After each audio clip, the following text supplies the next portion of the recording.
O time de 86 é melhor que o time de 88. Essa é uma frase que eu escuto frequentemente entre os torcedores do Bahia.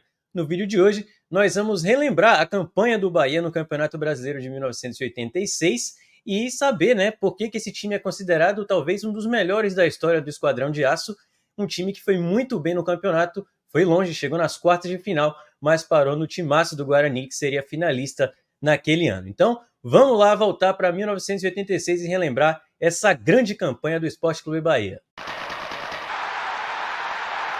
Nostalgia Tricolor! Antes da gente voltar para 1986, eu gostaria primeiro de agradecer ao pessoal do livro As Camisas do Bahia. Vou deixar o link aqui na descrição e também na tela para você garantir já o seu livro As Camisas do Bahia, um livro que conta aí a história de todas as camisas do Bahia. E vou colocar aqui na tela também as camisas que o Bahia usou nesse ano de 1986. A camisa branca com o patrocínio da Maneb, que foi o primeiro patrocínio da história, a ficar numa camisa do Bahia. E também a camisa tricolor bem tradicional, parecida até com essa aqui que eu estou vestindo, uma camisa bem bonita e que, claro, está aí na tela para vocês conferirem. Então, depois do vídeo, vão lá conferir também o livro As Camisas do Bahia. E também peço para vocês, é claro, deixarem um like aqui no vídeo, se inscreverem no canal, que é muito importante. O like, pessoal, é muito importante. E nos últimos vídeos aí a gente teve uma média de 10 mil visualizações e só 1000 likes. Então, deixa o like aí, porque vai espalhar esse vídeo para cada vez mais torcedores do Bahia. E essa é a nossa grande proposta aqui, fazer com que os torcedores do Tricolor de Aço saibam cada vez mais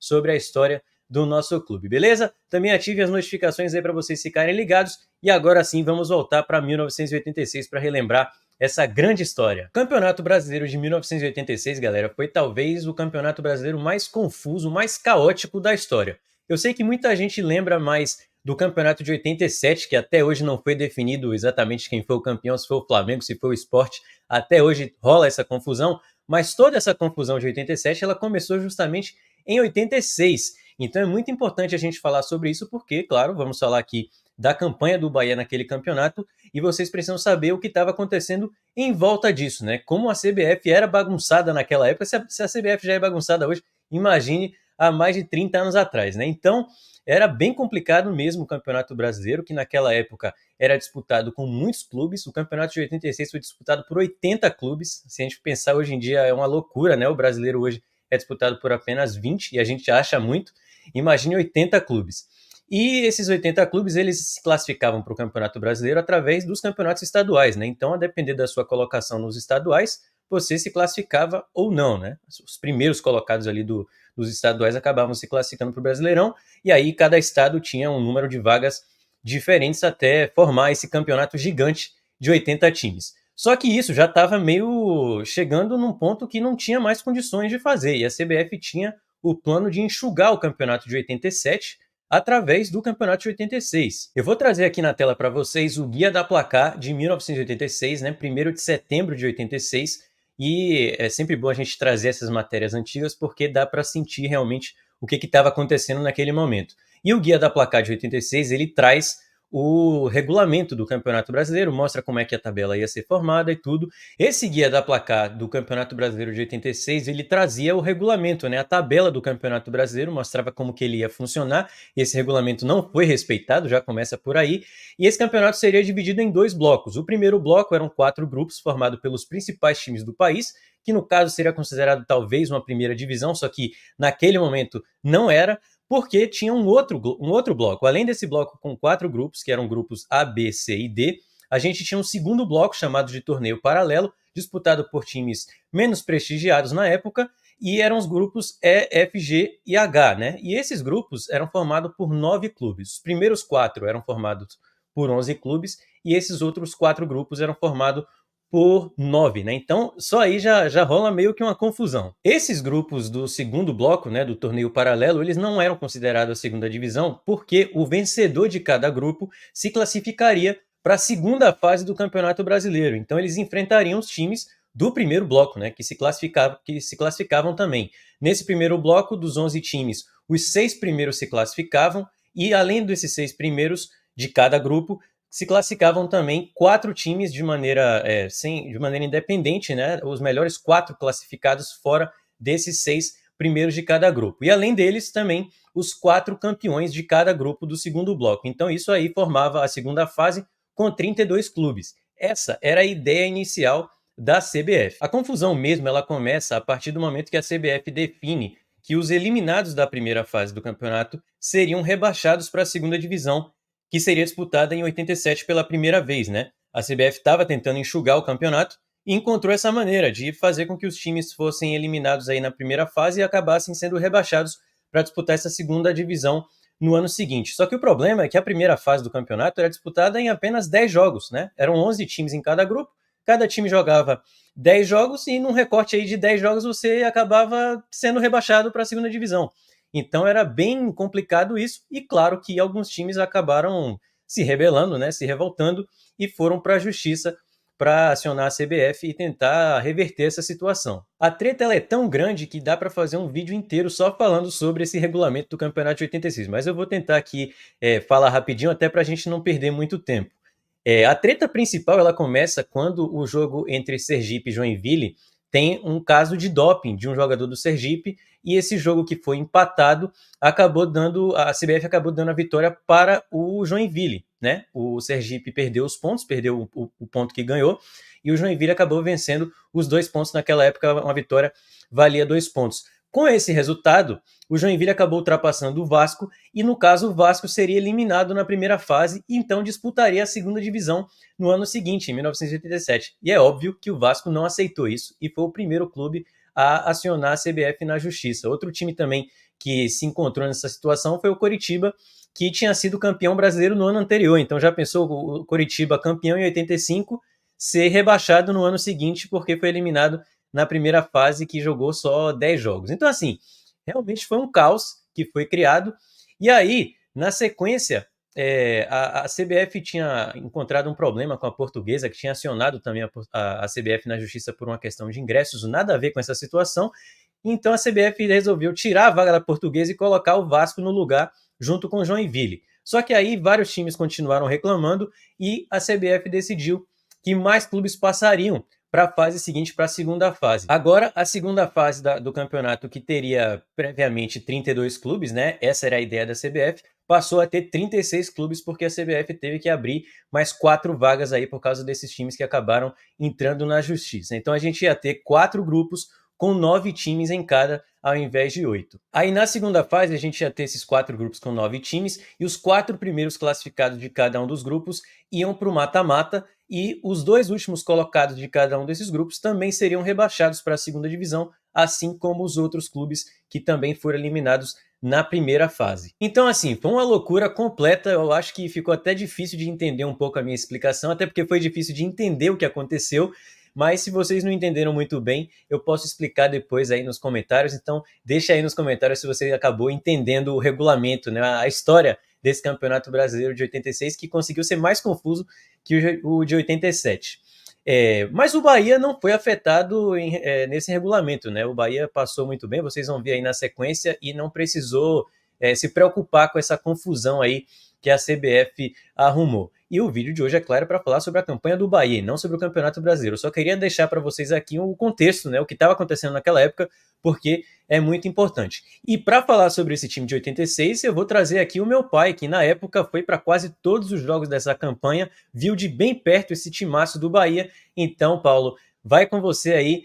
Deixa aí para a galera como é que foi a sua experiência acompanhando esse Bahia de 1986. Fala, Paulinho. Fala, Nação Tricolor. É com um prazer imenso, uma satisfação muito grande que venho aqui falar do time do Bahia de 1986, que foi o time assim que começou a encantar o Brasil. Ali foi plantada a semente para que a gente pudesse montar um esquadrão para conquistar o título 2 anos depois, em 1988. E aquele time ali realmente era fantástico. Me deu muitas alegrias nos jogos que eu fui ver o time de 86, tanto no Campeonato Baiano como no Brasileiro. Eu fui ver ao vivo na Fonte Nova aquele esquadrão de aço.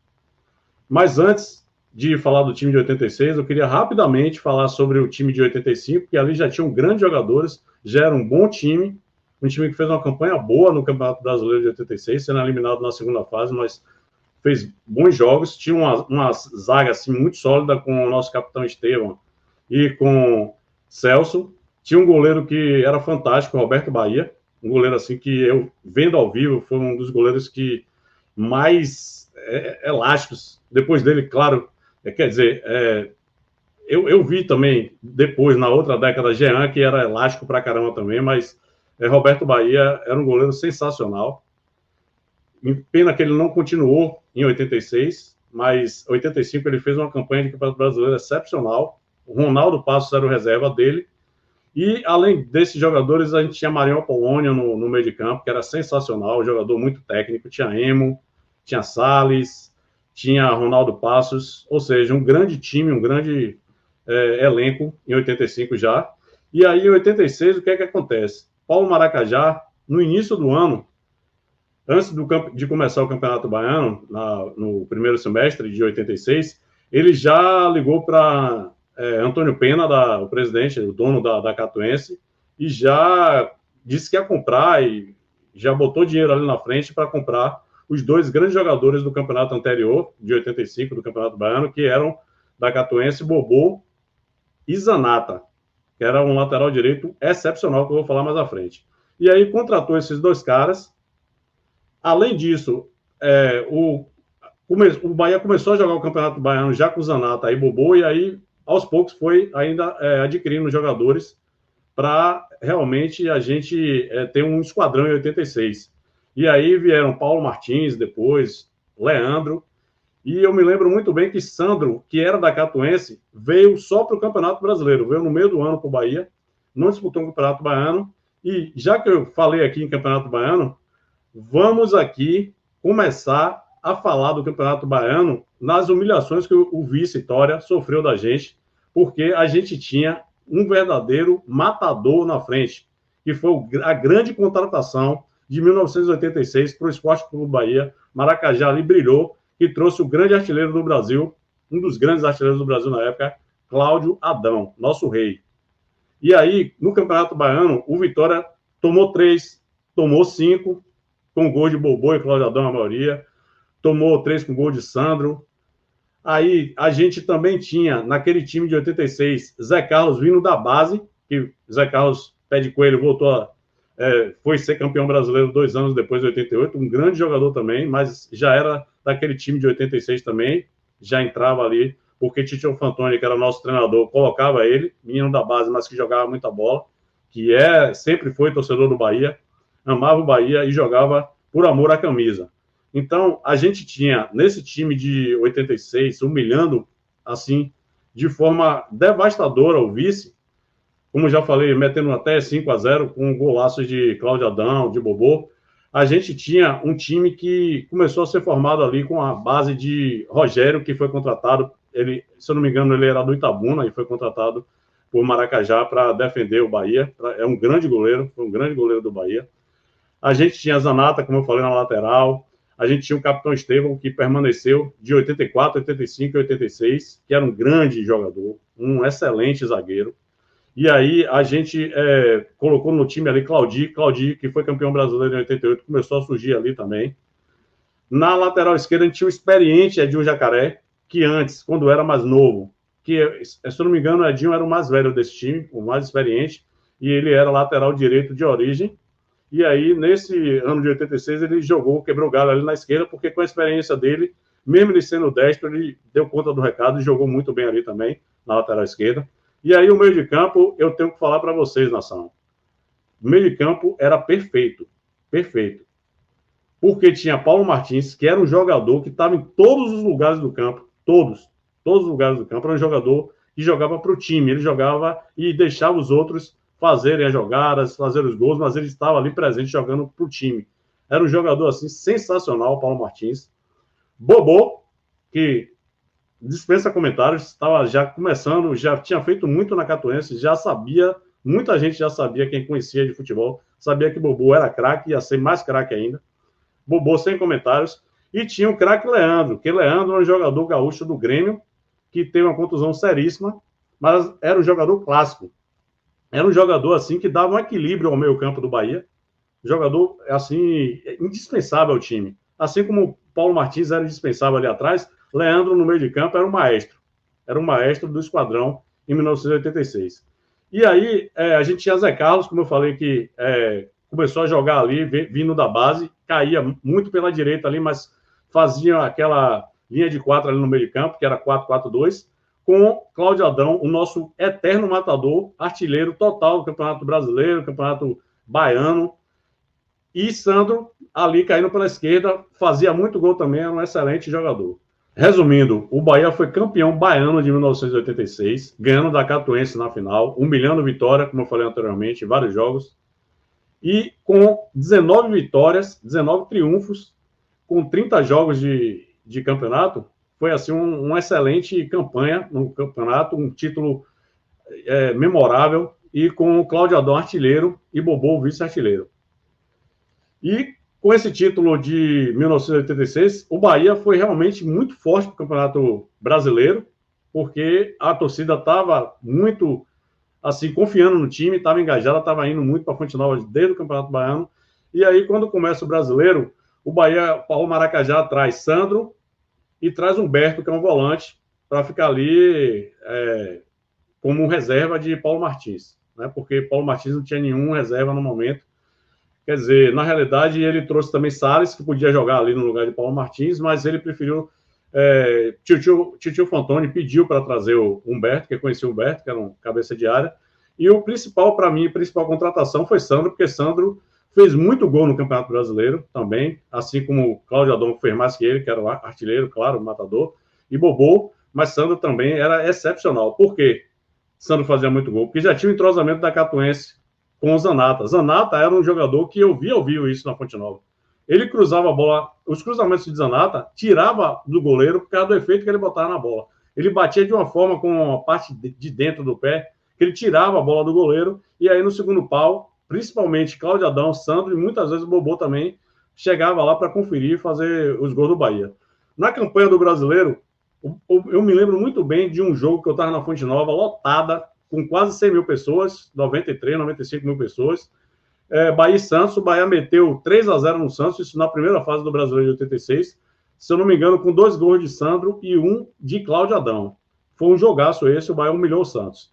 E aí o Bahia passou pela segunda fase, fácil, aí realmente foi para as oitavas de final contra o Palmeiras, e depois nas quartas de final contra o Guarani. O jogo contra o Palmeiras eu estava na Fonte Nova, o Bahia meteu 2-0, com um gol de Bobô e um golaço, um gol que, assim, de placa na Fonte Nova, de Cláudio Adão, que deixou o zagueiro sentado e fez um golaço sem ângulo.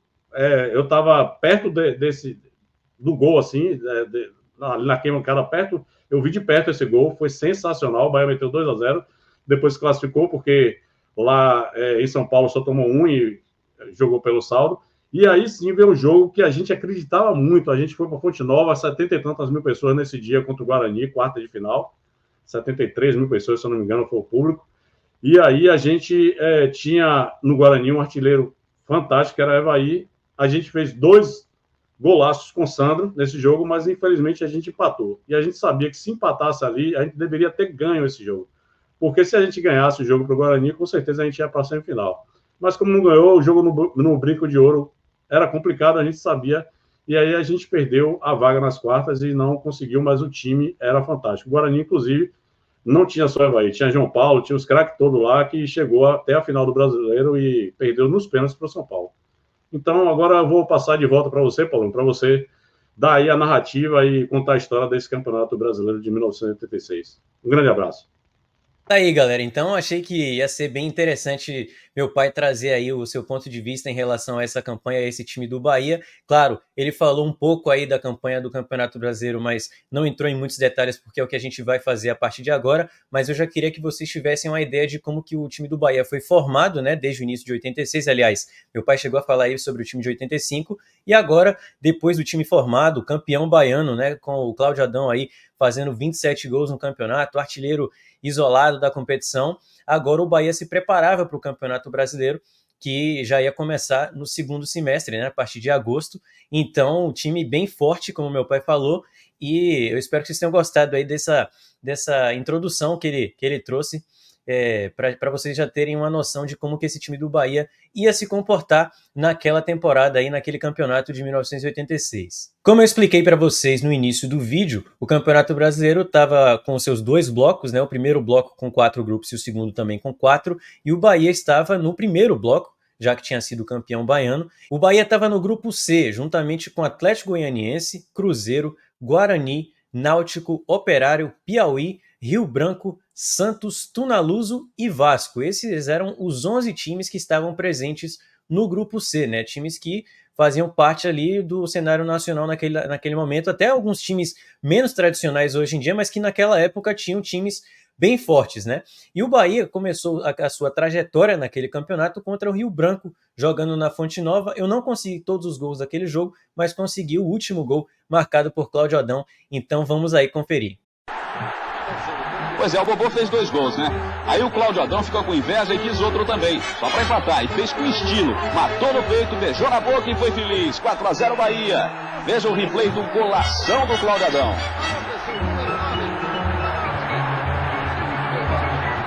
Tá aí o grande Cláudio Adão, vocês vão cansar de ver gol de Cláudio Adão no vídeo de hoje, beleza?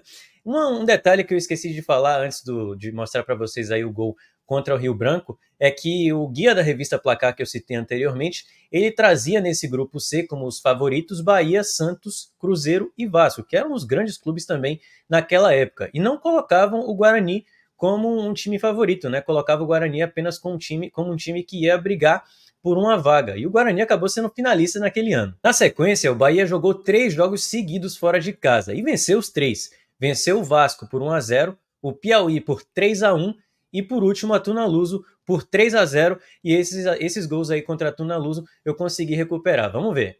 Finzinho do jogo, Paulo Martins recebeu de Bobô e fez um belo gol. Acompanhe só, parou, olhou e olha só o que ele fez. Paulo Martins, final, Bahia 3, Tunaluso 0.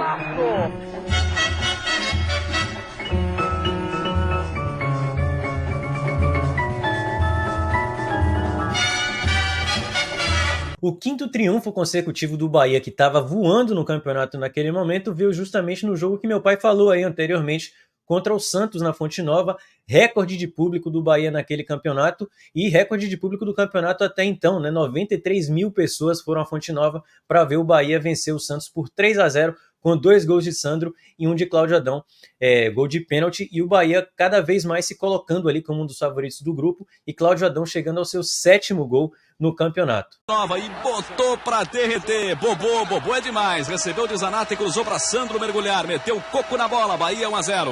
Sandro. Atenção para o segundo do Bahia. Zanata fez até embaixada antes de levantar para a área. Olha a embaixadinha, levantou. Sandro tava lá de novo e faturou pro Bahia. 2-0 em cima do Santos. E o Bahia tava com vontade, queria mais.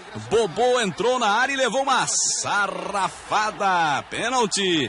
Cláudio Adão, o artilheiro, foi lá com calma, tranquilidade, ajeitou. E o gol, fez o 7º gol dele no campeonato. Final, Bahia, líder isolado, 3, Santos, 6º colocados, 0. Com o triunfo sobre o Santos, o Bahia chegava a 10 pontos no grupo C, se isolava na liderança e praticamente garantia sua vaga na segunda fase. O técnico Titio Fantoni, ele tinha um time cada vez mais sólido, com um ótimo goleiro Rogério, um lateral direito eficiente como o Zanata, Bobô, que, como meu pai falou aí, dispensa comentários, era o craque daquele time, e também um artilheiro nato, Cláudio Adão. O time estava realmente muito encaixado e chegava a 5 triunfos consecutivos naquele campeonato. Na 6ª rodada, o Bahia acabou enfrentando o Operário e venceu por 3-1 na Fonte Nova, num jogo que ficou marcado pelo gol de placa de Bobô, né? Um gol que até hoje é muito comentado entre os torcedores do Bahia, gol esse que ele saiu driblando a defesa adversária desde o meio-campo e só foi parar dentro do gol. Inclusive, eu consegui resgatar uma matéria que foi feita com o Bobô naquela época em que ele recebeu essa placa por esse golaço marcado. Vamos relembrar. Raimundo Nonato Tavares da Silva. Este é o nome do novo ídolo do futebol baiano, considerado atualmente um dos melhores jogadores do futebol brasileiro. Bobô tem 23 anos e nasceu em Senhor do Bonfim, aqui na Bahia, onde começou a jogar bola. De lá ele veio para Catuense, onde ficou durante quase 5 anos. Foi o vice-artilheiro do Campeonato Baiano no ano passado, com 18 gols.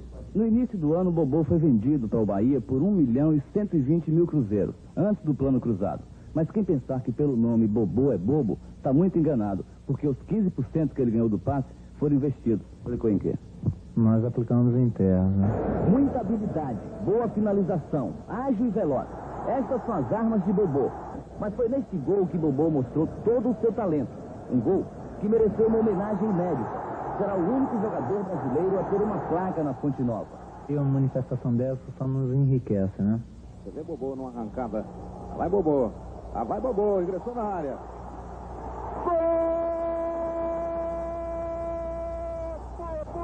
Sensacional! Depois de 6 triunfos consecutivos, o Bahia chegou ao seu 7º contra o Náutico, mesmo sem Paulo Martins, que estava suspenso, e o Bahia acabou vencendo com um gol no finalzinho marcado por Bobô, já ali depois dos 45 minutos. Vamos ver.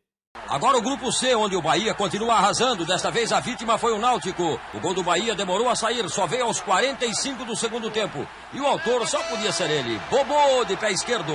Vale a pena ver de novo. Afinal, o Bahia realiza uma bela campanha. 7 vitórias em 7 partidas. Final, Bahia 1, Náutico 0.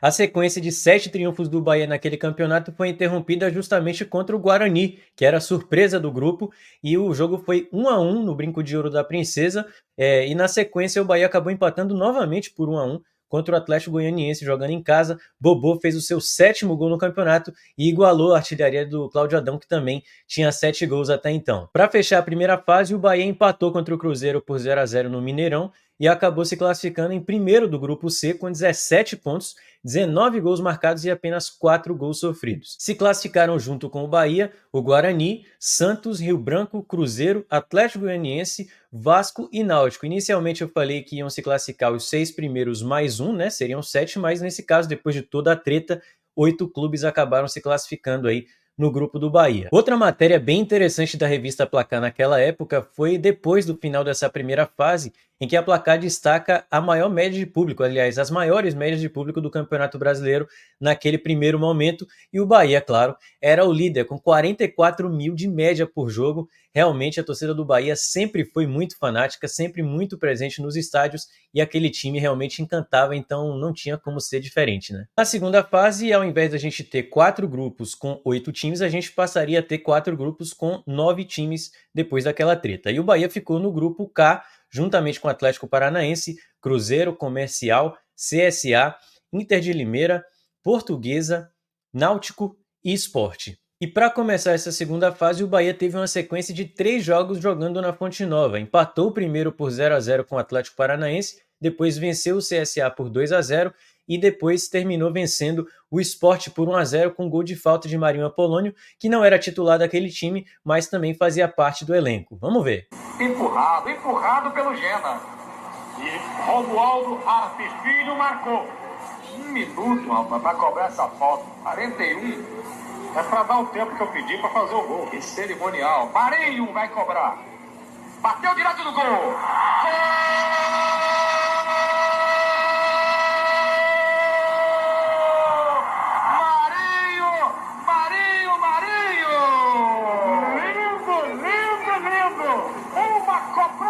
Categoria, uma cobrança com perfeição, lá do interno do pé, eu disse, é agora, e saiu, olha no placar, Marinho, Bahia 1, Sport 0, com a categoria que Deus lhe deu, Marinho, aí, Antônio, por que a nossa briga? Depois a gente empatou contra a Inter de Limeira fora de casa por 1-1, e voltou para Fonte Nova para enfrentar o Cruzeiro e vencemos por 1-0 com gol de Cláudio Adão, que chegou ao seu 10º gol no campeonato, e inclusive deu uma entrevista para a revista Placar nessa época, falando que estava descrevendo o seu momento no Bahia como uma maravilha, né? Ele que vinha de um momento ruim em 85, acabou reencontrando o seu ótimo futebol e chegando a 10 gols aí no campeonato depois desse gol contra o Cruzeiro. Vamos ver. Na Fonte Nova, na Bahia, chuva e festa para Bahia e Cruzeiro. Paulo Martins levantou na área, o artilheiro Cláudio Adão foi lá em cima e fez Bahia 1, Cruzeiro 0. Vamos ver de novo. Olha a cabeçada, Schlapp! Cláudio Adão, o Bahia agora é líder do Grupo K com 8 pontos. Curtindo aí a festa baiana no replay. Depois daí vem uma sequência de jogos que eu não consegui recuperar os gols, até porque era muito difícil, né, recuperar gols daqueles anos 80 ali, principalmente jogos do Bahia no Campeonato Brasileiro, a gente acha pouca coisa. E o Bahia acabou engatando aí uma sequência de resultados bons, mas resultados ruins também.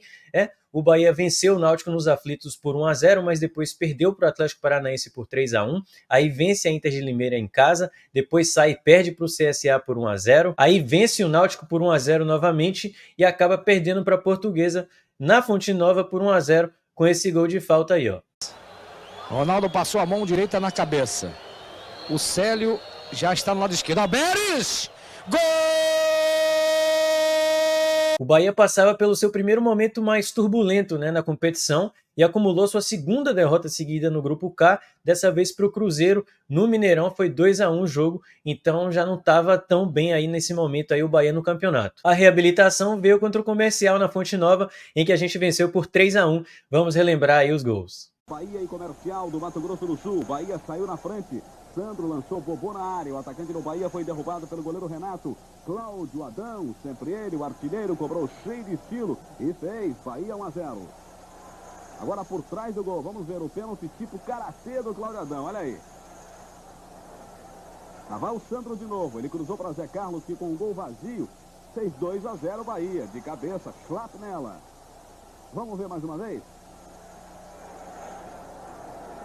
No segundo tempo, o Comercial diminuiu. Kleber fez boa jogada pela esquerda, tocou para Pastoril, que de fora da área chutou no ângulo esquerdo do goleiro Rogério. 2-1. Mas o Bahia queria mais. Zé Carlos tabelou com o Zanata, a bola bateu no zagueiro do Comercial e sobrou para Zé Carlos chutar bonito de pé esquerdo. Final, Bahia classificado 3. E para fechar a segunda fase, o Bahia foi até a Ilha do Retiro e venceu o Sport por 1-0. Adivinha com gol de quem? Cláudio Adão. Bom dia a você e os amigos da Globo. Aqui no Recife, mesmo com a greve dos motoristas de ônibus, quase 4.000 pessoas foram ao estádio da Ilha do Retiro para ver o jogo Sport Bahia. Mas aí o Bahia tem Cláudio Adão e olha só o que aconteceu no segundo tempo, hein? Jogada bonita. Cruzamento, o Kleber foi infeliz no corte. Ficou com quem? Cláudio Adão. E de Cláudio Adão pro fundo do gol. 1-0 Bahia aos 30 minutos do segundo tempo. Foi o 17º gol do Cláudio Adão, que você vê aí de novo, olha. 17º gol dele no Campeonato Brasileiro. Sabia que o Bahia queria mais? E o Bahia trabalhou bonito para conseguir o segundo gol. Pelo menos para tentar o segundo gol. Você vai ver aí que toque. Cláudio Adão quase faz o 18º. Isso aí, olha. O toque dele que passou pelo Betão. O Edinho recebeu o lateral. Olha que cruzada, hein? Olha o comprimento do Adão. Que perfeição do Paulo César. Gostou? E terminou aí. Bahia 1, Sport 0. Placar final no Recife. O Bahia não conseguiu o primeiro lugar da chave, mas saiu do Recife com uma vitória importante, hein? De cabeça erguida, cheio de moral para jogar com o Palmeiras na terceira fase pelo Grupo M. Vamos voltar. Com o resultado, o Bahia acabou se classificando no Grupo K nessa segunda fase na terceira posição, com 1 ponto. O Bahia fez 20 pontos e terminou com 1 ponto atrás de Portuguesa e Cruzeiro, que foram os líderes do grupo. O Internacional de Limeira foi o outro time classificado para a fase seguinte. Sport e Comercial ficaram nas últimas posições e acabaram sendo rebaixados para a segunda divisão, que disputariam em 1987. O Sport, inclusive, ficou com toda essa polêmica com o Flamengo, porque ganhou um dos módulos que era considerado segunda divisão. Enfim, vocês já sabem aí a história. Aí o Campeonato Brasileiro para no final do ano, né? Aliás, naquela época era muito comum também o campeonato começar em um ano e terminar no outro. Por exemplo, o Bahia em 88 foi ser campeão só em 89, e nesse caso não foi diferente. O campeonato parou ali no final do ano e só foi retornar para a terceira fase a partir de fevereiro, depois ali na época do Carnaval, e o Bahia teria pela frente nada mais, nada menos do que o Palmeiras, que tinha sido o líder do seu grupo, né? A gente tem até aí os confrontos da terceira fase que a Placar colocou, então vou colocar aí na tela para vocês verem direitinho aí os confrontos, e o Bahia realmente não chegava como favorito, até porque tinha sido terceiro do seu grupo, Palmeiras líder absoluto do seu grupo, né, e tinha um ótimo time naquela época também, mas o torcedor do Bahia estava confiante, e para o primeiro jogo que foi disputado na Fonte Nova, o Bahia foi com seu time praticamente todo titular. A única mudança era a presença de Humberto no lugar de Zé Carlos, mas o time foi o resto praticamente aí todo titular. A Fonte Nova recebeu naquele jogo mais de 70 mil pessoas, né? Meu pai inclusive falou aí no início do vídeo que ele estava presente nesse jogo, e o Bahia não decepcionou a sua torcida, venceu o Palmeiras por 2-0 com gols da dupla Bobô e Cláudio Adão. Aliás, o gol de Cláudio Adão ficou conhecido como gol defunto porque o técnico do Palmeiras na época, o Carbone, acabou dando declarações ali antes da partida falando que o Cláudio Adão estava morto, falou mal dos jogadores do Bahia, mas principalmente sobre o Cláudio Adão. Ele foi lá e deu a resposta com um golaço antológico que vocês vão ver aí na sequência. Na terceira fase do Campeonato Brasileiro, Grupo M, Salvador, Bahia e Palmeiras. Cláudio Adão tocou, Bobô completou, Bahia 1-0 e a comemoração foi solta pela Fonte Nova. Vamos ver de novo agora o gol de Bobô, a descida de Cláudio Adão, aí está ele. A chegada de Bobô e o gol do Bahia, o primeiro. E o Bahia estava demais. Aliás, o Bahia vem demais nesse campeonato. O Sandro cabeceou na trave depois desse cruzamento aí, ó. A bola sobrou para Cláudio Adão, que fez bonito, mas bonito demais. Repare, comeu 2, papou 2 zagueiros, chutou no ângulo. Bahia 2, Palmeiras 0. Resultado final, o Bahia precisa de um empate em São Paulo para garantir a vaga. Só um empate. Tá aí, mais uma vez, o gol de Cláudio Adão. Ele fez muito bonito. Pananã, pananã. E meteu, olha só onde é que ele meteu a bola demais, Cláudio Adão. No jogo de volta em São Paulo, o Bahia poderia perder por até um gol de diferença, já que tinha a vantagem aí do 2-0, e foi exatamente o que aconteceu. O Palmeiras venceu por 1-0, mas o tricolor baiano ficou com a vaga para as quartas de final. O time começou a fazer a sua parte. Nesse lance, Jorginho mandou a bola na trave. O quase gol era um bom sinal. Mas o Bahia tinha o seu antídoto, a raça. A mesma arma usada por Mirandinha. Ele prometeu um gol e fez meio sem querer. Éder cobrou o escanteio. Diogo cabeceou. Márcio completou e Mirandinha conferiu. 1-0 Palmeiras.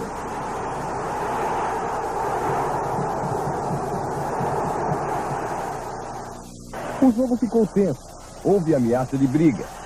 Desespero dos atacantes e azar. Muito azar do Palmeiras.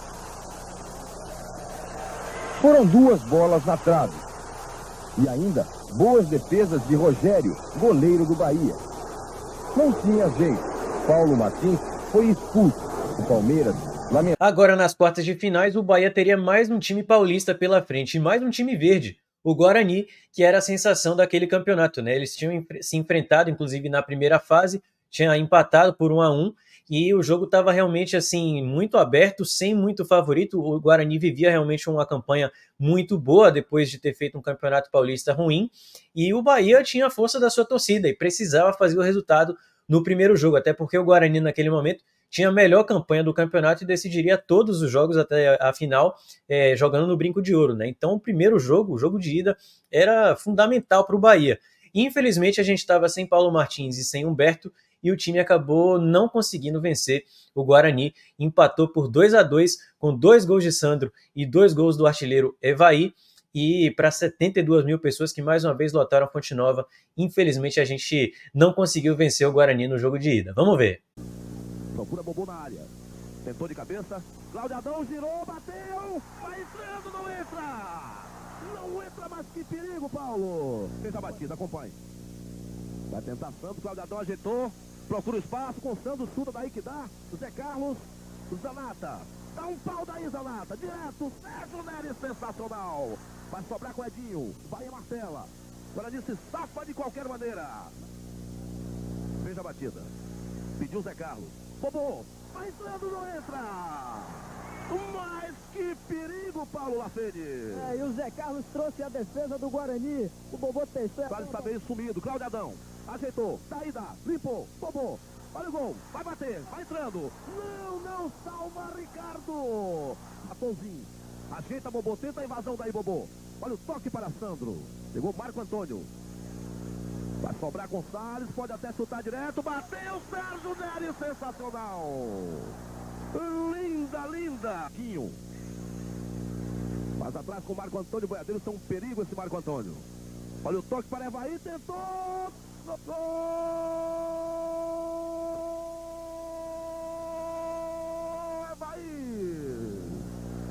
Evair, camisa 9. Uma beleza, lindo gol. O cruzamento veio de Chiquinho na direita. Todo mundo fazendo cedo, Evair. Jogador perigosíssimo com Chiquinho. Novamente Evair com Chiquinho. Sentou, ajeitou, limpou, olha o seguiu, olha o pênalti. Pênalti contra o Bahia. Pênalti indiscutível. Eu disse, olha o perigo, perigo. Jogada construída por Evair. Chiquinho na área. Deu o primeiro risco, no segundo foi derrubado. Não tem, correu, bateu, gol. Gol! Evair no pênalti. Evair no pênalti, bola no canto esquerdo. José Roberto Wright vai... Mandou voltar. Não valeu. Invasão de área. Invasão de área, portanto, volta Evair. Mandou voltar o juiz, a torcida. Veja aí, autorizado Evair. Correu, bateu, pegou Rogério. Defendeu sensacionalmente o Rogério. Eu dizia. Tomara que Rogério tenha reflexo e pegue. Saiu o lançamento. Tentou Estevam. Olha o Estevam, bateu, olha o gol. Tocou.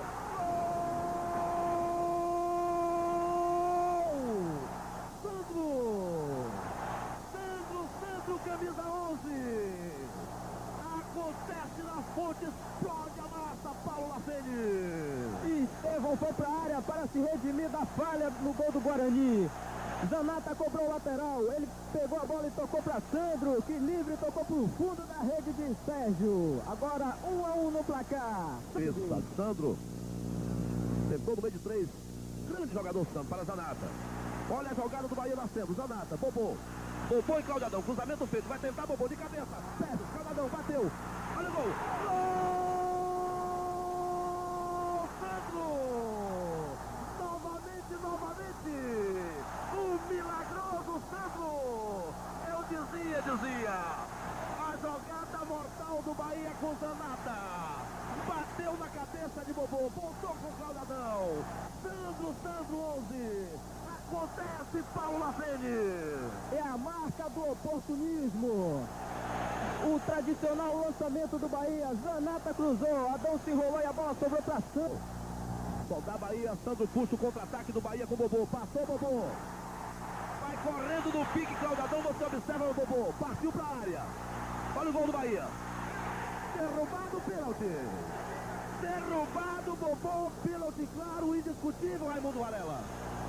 Bola na frente, Chico. O jogador foi derrubado no interior da grande área. O Zé Roberto Wright viu o lance. Não teve coragem para marcar, para decidir no lance. Observe o torcedor o seguinte. O Bobô é quem toca na bola. E depois que toca na bola, é derrubado no interior da grande área. Uma falta clara. Entrou Souza. Cobrou Zanata, ajeitou para Edinho, vai chutar com violência, bateu! Sérgio sensacional, tocando pela linha de fundo com o Leandro. Mais atrás com o Claudir. Dando um sangue tremendo, Claudir. Souza. Recuperação de Catatal, na frente para Evair, se passar é fogo, tentou, bateu, gol. Gol! Evair! Começou tudo com Souza aqui pelo setor esquerdo. Recebeu Evair, ajeitou, procurou o canto esquerdo, o mesmo canto que ele fez o primeiro gol. Tá aí, o segundo do Guarani. Uma ducha fria do tamanho da Fonte Nova. Fim de jogo na Fonte Nova. Os jogadores do Bahia saem cabisbaixos. 2 para o Bahia, 2 golaços de Sandro. 2 para o Guarani, 2 golaços do artilheiro Evair.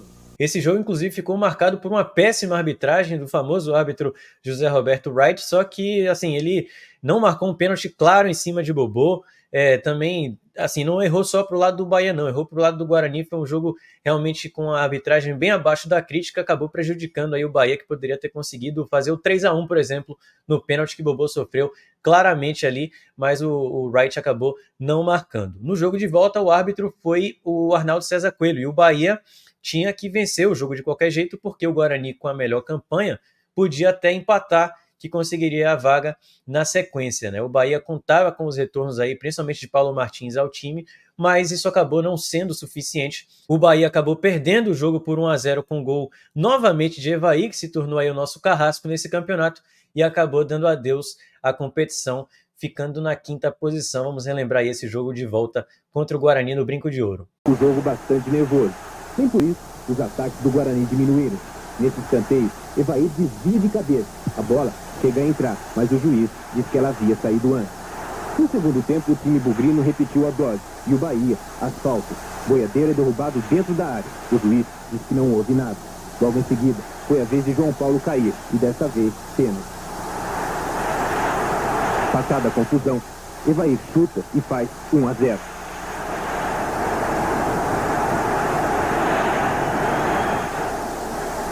Mas Evair parecia estar com o diabo no corpo, só que a trave estava com o Bahia. Fim de jogo. O Guarani precisava apenas empatar com o Bahia, mas acabou vencendo e abriu as portas da semifinal com chave de ouro. Nas semifinais, o Guarani enfrentou o Atlético Mineiro, né, que teria sido o nosso adversário se o Bahia passasse, e o São Paulo, na outra chave, acabou enfrentando o América do Rio, que naquela época tinha um time forte, para você ver aí, estava na semifinal do Campeonato Brasileiro. Mas o São Paulo acabou passando pelo América, o Guarani passou pelo Atlético Mineiro e os dois paulistas fizeram aí a final. Primeiro jogo foi empate por 1-1 no Morumbi e na volta no Brinco de Ouro, 3-3 num jogaço, e o São Paulo acabou vencendo nos pênaltis por 4-3, se sagrando campeão do ano de 1986. O Bahia terminou aquela campanha, como eu falei, na 5ª posição, uma das melhores campanhas da história do Bahia em campeonatos brasileiros. E aquele time, como meu pai falou no início do vídeo, era a semente que foi plantada aí para a nossa campanha de 88, que terminaria com o bicampeonato brasileiro, né? Então esse time de 86, além de muita gente considerar que ele foi melhor do que o de 88, ele foi o que deu início, que abriu o caminho para que o Bahia pudesse, 2 anos depois, se consagrar campeão brasileiro pela segunda vez na sua história. Então esse foi o vídeo de hoje, galera. Espero que vocês tenham gostado aí de relembrar essa campanha de 1986 e até para quem nunca tinha visto nada sobre essa campanha, espero que você tenha aí aprendido mais sobre a história do Bahia, né? Uma campanha histórica. Quero que vocês deixem aí nos comentários se você acha que o time de 86 era melhor que o time de 88 e peço para vocês mais uma vez deixarem um like aqui, que é muito importante. Vamos tentar aí bater uma meta de 2.000 likes para esse vídeo e também para vocês se inscreverem aqui no canal, ativarem as notificações para vocês não perderem os próximos vídeos e, é claro, continuem me seguindo lá nas redes sociais, tanto no Twitter quanto no Instagram, @nostalgia3color. E a gente se vê, portanto, na próxima. Quero que vocês deixem aqui abaixo também sugestões de temas. Qual campanha do Bahia você quer ver no próximo vídeo, beleza? Um grande abraço a todos, eu sou o Paulo Filho e vejo vocês na próxima.